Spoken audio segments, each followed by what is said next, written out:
the Israeli Navy or the IDF as a whole does not have any intention whatsoever to get in some kind of a confrontation. On the contrary, we're concerned with one thing, the safety of the people in Israel. And when you have a marine blockade, because you have terror from the sea, you have to enforce this marine blockade. I'll remind the viewers that only 6 months ago, we had a civilian ship coming into Israel from another country filled with weaponry and ammunition. It was destined to Hamas and Hezbollah. And we cannot allow a situation in which the sea is an open front for weapons. This is why we are here, to make sure that the Israelis are safe and sound.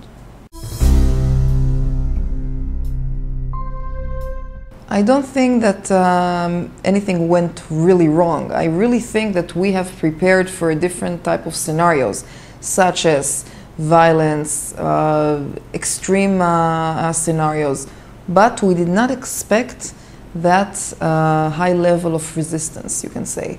We have prepared, and you saw in 5 out of the 6 boats, we had no problem. The captain agreed to change the route of the boat towards Ashdod port.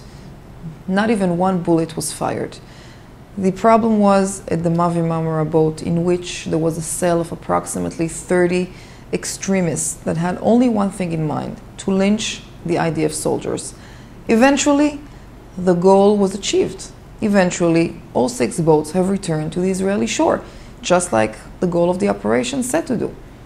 But when you have people that are lynching you, when your life is under a threat, then you have the right to open live fire, which we did. And the only people that were hit from this fire were the ones that were violent, the ones that were extreme, the same people that tried to kill our soldiers.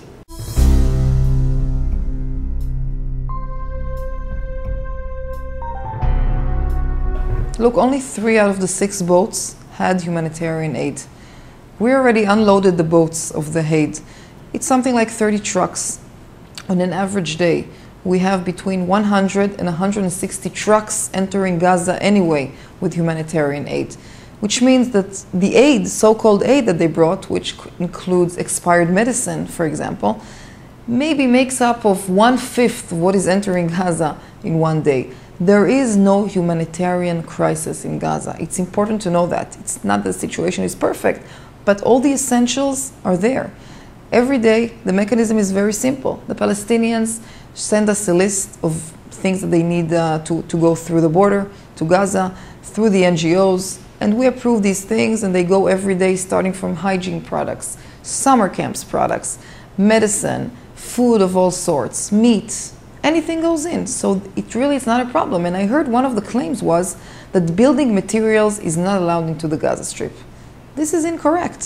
In 2009, over 9,000 tons of building materials entered Gaza, including wood, windows, aluminum profiles, and cement. The limitations are that we have to know exactly to which building project these building materials go to. Otherwise, we will find them inside the Qassam rockets. The Qassam rockets are filled with cement. The aluminum pipes are actually the pipes that the rockets are made from. We cannot allow to be under a threat, and therefore we have some sort of a limitation on these goods.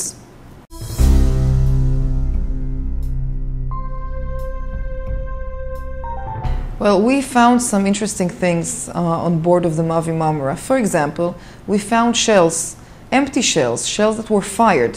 But these are bullets that the IDF does not use. So one of the assumptions that we're looking into is the fact that they used some kind of guns or heavy weapons and threw it to the sea. Another thing we found is money, very large sums of money, hundreds of thousands of dollars that were in envelope on these people. Now, one of the assumptions that we're examining now is that they were paid to go aboard this ship. If you are a peace organization, if you deal with human rights, then I don't expect you to prepare dozens of knives, dozens of metal rods, saws, broken glasses. I don't know any human rights organization in the world that this is its tools. And here in this situation, we saw an angered mob that had only one goal, and it was not the humanitarian aid. It was to lynch IDF soldiers.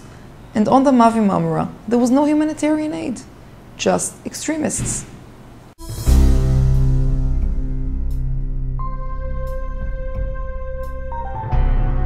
The tactics of the Navy did not change from the first flotilla to the second time which another boat came.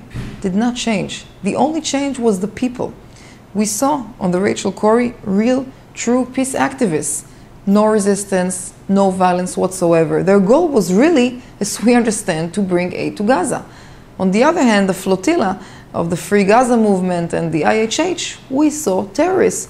So while our tactics did not change, only the passengers changed.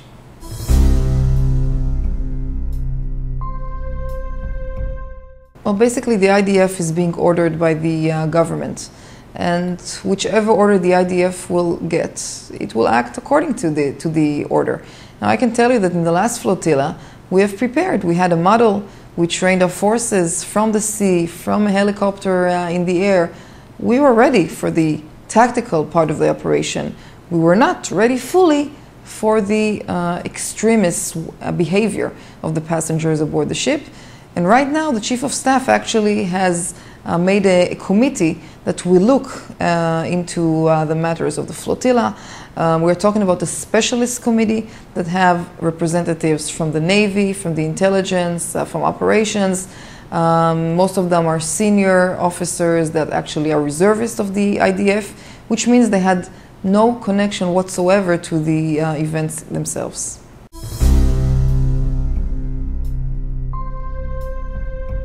Our number one concern is not PR. Our main concern is the safety of the people in Israel. You know, I was standing in Ashdod last Saturday, last Shabbat, when the Rachel Corrie boat came inside. And in that weekend, we had 2 rockets that were launched from Gaza into Israel. This is a constant situation. This is a terroristic situation in which we cannot allow to let our civilians experience. And therefore, we will do the utmost in order to prevent this terror from entering through the sea to Israel.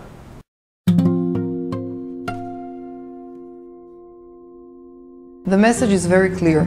If you are truly representing a human rights organization, and if you truly care about the welfare of the people in Gaza, we have no problem of transporting the goods from the Ashdod port after inspecting it security-wise and then bringing it to the Gazans. If not, then I understand its provocation, because anyone that wishes to help the Gazans should and welcome to bring his goods to the Ashdod port. We will inspect it and then we will bring it to the people of Gaza.